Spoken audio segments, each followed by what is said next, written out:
Everyone remembers the miracle. Jesus arrives, the stone moves, Lazarus walks out. The crowd stares, someone probably forgets how breathing works. It is the perfect ending for a Bible story. The problem is that most people begin there, and that is where the polished version starts to crack. Before Lazarus walked out of the tomb, Martha watched him get sick. Before Jesus called his name, she sent for him. Before anyone saw the impossible, she sat inside a house waiting for help that did not come when she expected it. That part is harder to frame. There was no dramatic entrance, no reassuring update, no messenger returning with, "Good news, Jesus is almost here." There was only illness, silence, and time. Martha believed Jesus could help. That was exactly why she sent the message. She was not taking a random chance on a traveling teacher. She knew him. She trusted him. She knew he loved Lazarus. So the message went out. And then Jesus did not come. At first, Martha could still treat the delay like a delay. Any sound outside might be footsteps. Any figure on the road might be him. Any knock at the door might mean the waiting was over. But the door stayed closed. Lazarus got weaker. The room got quieter. People began speaking in the careful voices they use when everyone knows what is happening, but no one wants to say it. And Martha kept waiting. She was not preparing a testimony. She was not calmly explaining divine timing to everyone in the room. She was watching a crisis become a loss, one unanswered hour at a time. This was not a woman with no faith. This was a woman whose faith was being forced to survive a clock. She still believed Jesus had power. She just could not understand why that power was somewhere else. It was like sending an urgent message to the only person who could stop the worst thing from happening. Knowing the message had been received, and then watching the worst thing happen anyway. No explanation, no arrival, no little moving icon showing that help was nearby. Apparently, faith does not come with live tracking. The popular version remembers the victory. Martha lived the delay. She did not know she was standing inside the opening scene of a miracle. She only knew her brother was fading. The house was filling with fear and Jesus had not appeared. That changes the story, because the question was no longer whether Martha believed in him. The question was whether she could keep believing while he seemed absent. Then Lazarus died. The message had been sent. The help had not arrived. And Martha was left with the sentence people often think, but rarely say, if he had come sooner, this would not have happened. Everyone remembers what Jesus did at the tomb. Martha first had to survive what he did not do before it, and the hardest part was this: Jesus knew. Jesus knew. That meant the delay was no longer just a delay. Martha could have understood a lost message. She could have understood a blocked road, a sick messenger, or even terrible timing. Those things happen. But Jesus knew Lazarus was sick, and he stayed where he was. That was the part Martha could not place anywhere. The pain did not begin when the stone closed over the tomb. It began earlier, when the waiting stopped feeling accidental. At first, she had expected Jesus to arrive and fix everything. That was simple. Lazarus was sick. Jesus could heal him. Message sent. Problem solved. Except the problem was not solved. The hours passed and Martha was forced to consider a possibility she did not want to consider. Maybe Jesus was not delayed. Maybe he was choosing not to come yet. That thought changes everything. Silence feels different when it appears intentional. Martha still trusted him, but trust was now sharing the room with confusion. They were not getting along. One kept pointing to what she knew. The other kept pointing to the empty road. Neither one left, not yet. She knew Jesus cared. She knew he had power. She knew he had helped others, which raised the obvious question: why not now? Faith is much easier when the answer is moving in the expected direction. It becomes more complicated when every visible fact seems to be arguing back. Then Lazarus died, and suddenly, the family had work to do. Death in that world did not pause politely while everyone processed it. The body had to be prepared, relatives had to be told, mourners arrived. Food appeared from somewhere because apparently grief still requires logistics. Martha had no quiet room where she could sit and solve what Jesus was doing. She had a burial, so she moved through the tasks. She received people. She listened to words meant to comfort her. She watched the tomb become final, and beneath all of it sat the same sentence: He could have stopped this. That was the fracture. Martha did not stop believing Jesus was powerful. She stopped understanding what his power meant for her. There is a difference. She had believed he would prevent the ending. Now the ending had happened. The brother she loved was buried. The stone was in place. The house was full of mourners. The moment for healing seemed gone. And still Martha had to decide what to do with her faith. She could not return it. She could not explain it. She could not make the timing look reasonable. All she could do was carry it into the days after the funeral. Then, 4 days after Lazarus had been placed in the tomb, news reached the house. Jesus was near. Not when Lazarus was getting weaker. Not before the burial, after the stone, after the mourners. After Martha had already learned how heavy trust could feel. Jesus was finally coming, and Martha went out to meet him. Martha went out to meet him. She did not wait inside. She did not send someone else. Jesus was finally near, and Martha had already spent 4 days living with the sentence she was about to say. When she reached him, she went directly to it. "Lord, if you had been here, my brother would not have died." That was not a greeting. It was a wound with grammar. Martha still called him Lord. She still believed he had power. She had walked toward him instead of staying behind the closed door, but she was not going to pretend his timing had made sense. That is what makes the scene so sharp. She did not accuse Jesus of being unable to help. She accused him of not being there. The difference matters. Martha was standing between two facts she could not make fit together. Jesus could have healed Lazarus. Lazarus was dead. And now both facts were looking at each other. Sometimes faith does not disappear. Sometimes it arrives tired and says exactly what happened. Martha's words carried belief and complaint in the same sentence. She trusted him enough to approach. She hurt enough to be honest. Apparently, grief had already cancelled the small talk. Then she said something even more surprising. "But even now, I know that whatever you ask from God, God will give you." She did not take back the first sentence. She added another one. "If you had been here." But even now. That was the entire conflict. Martha was not offering polished faith.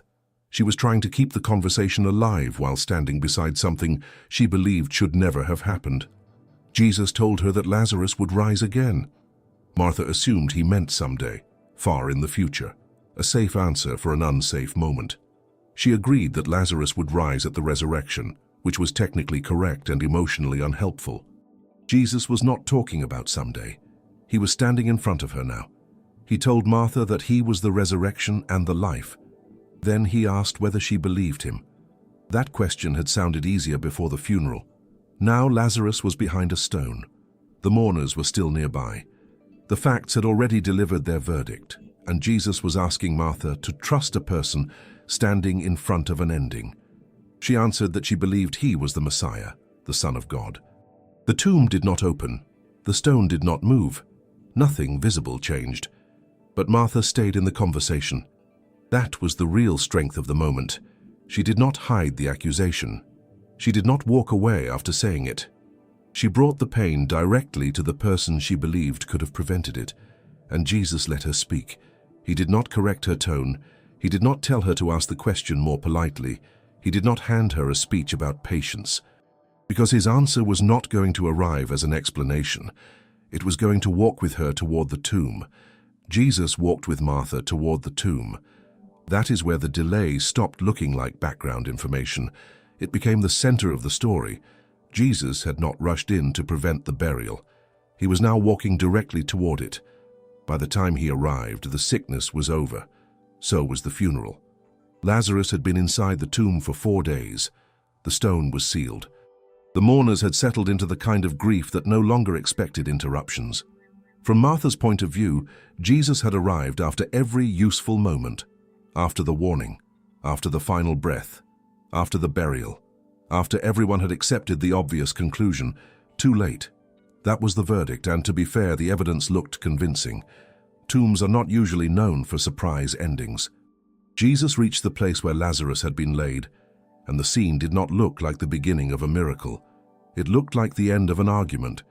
Mary came to him carrying the same sentence Martha had spoken. "If you had been here, my brother would not have died." Now the complaint had witnesses. The sisters agreed. The mourners were crying. The tomb was closed. Even the crowd began asking whether the man who opened blind eyes could have stopped this death. It was a reasonable question.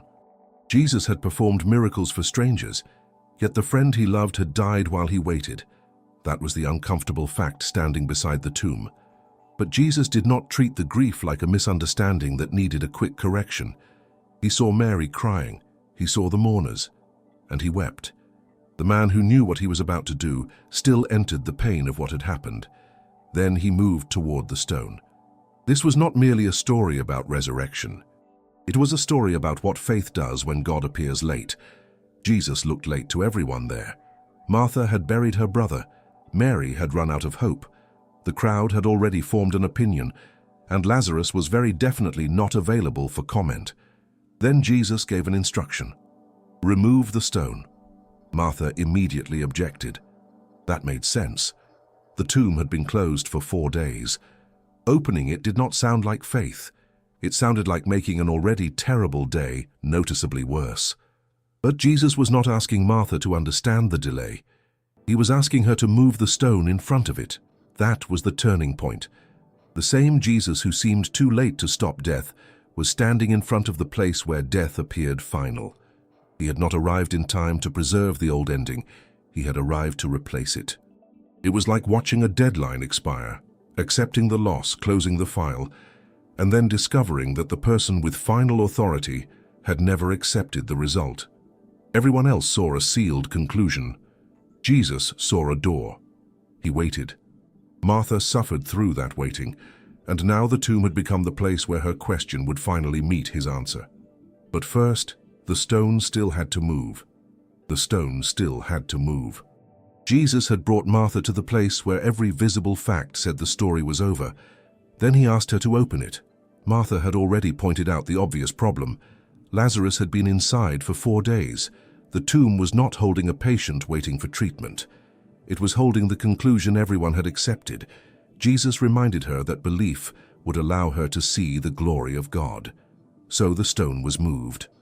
For one strange moment, nothing happened. The tomb stayed dark. The crowd stayed silent.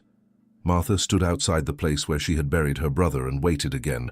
Then Jesus prayed. He did not pray because he needed new information. He prayed so the crowd would understand who had sent him. The delay had created a question.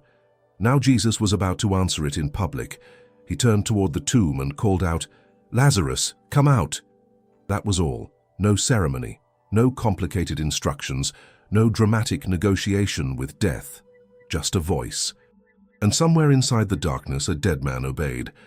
Lazarus came out still wrapped in burial cloths, which was probably not the most elegant entrance anyone had ever made. But no one was judging presentation. The brother Martha had buried was standing outside his own tomb. The ending everyone had accepted was now moving awkwardly toward them. Jesus told the crowd to remove the cloths and let Lazarus go. That command mattered. Lazarus had not returned as a symbol, a lesson or a comforting memory. He had returned as Martha's brother. Jesus had waited. Martha had lived through the cost of that waiting. She had sent the message. She had watched hope shrink. She had buried Lazarus. She had confronted Jesus. She had ordered the stone removed, and now she watched the delay lose its argument. The story did not pretend the waiting had been easy.